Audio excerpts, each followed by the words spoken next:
Good morning. Thank you all for being here today. I'm State Representative Rosemary M. I represent the 189th District, which includes also sharing with Representative Scavello Monroe County and Pike counties, two counties that have had tremendous growth over the last 20 years.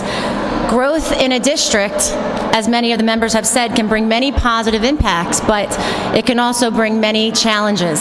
So as the population of an area grows, one of the challenges is the need for additional schools, for additional programs, and for additional teachers. I stand here today because my district has had those needs and we have fulfilled them.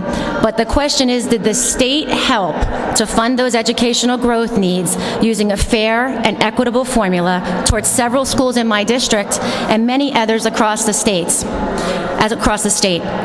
You would think that common sense and logic would dictate that state funding formulas are based upon the needs of a school district and best meeting the needs of the students, but it's not always the case. Way back, as Representative Scavello said, in 1991, a provision placed in the law locked the education funding formula, stating that a school district cannot receive any less state funding than it did the prior year. It was a provision to protect certain school districts, but the strong unintended consequence was that it hurt and it ignored others, such as those in my district. If you really think about the provision in the law, does it make sense? How can the state fairly say that the needs of a school district cannot change over time? Common sense tells us that wouldn't work, it wouldn't be efficient, and definitely it wouldn't be fair. So with the population growth in many parts of my district, as well as many representatives behind me, the level of state funding and aid was not based on the number of students, and our district and taxpayers were left to fill the financial hole.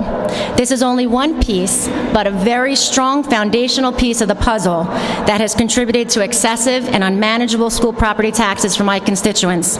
It is time that this outdated, unadjusted formula is challenged. I will not accept that it can't be changed, and it is an impossible need fixed. Enough is enough. Myself and Representative Scavello and many other legislators who are now joining our leading efforts feel strongly that the Commonwealth Court needs to fully review the school funding formula, and specifically the hold harmless 1991 provision in the law, and decide whether or not it is fair and it's constitutional. We need this formula changed so that all school districts are funded fairly.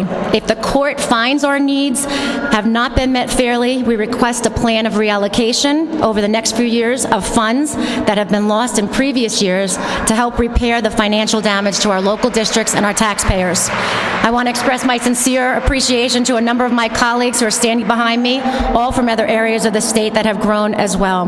These districts have experienced major population growth and have suffered as a result of this locked formula and the hold harmless provision. Thank you.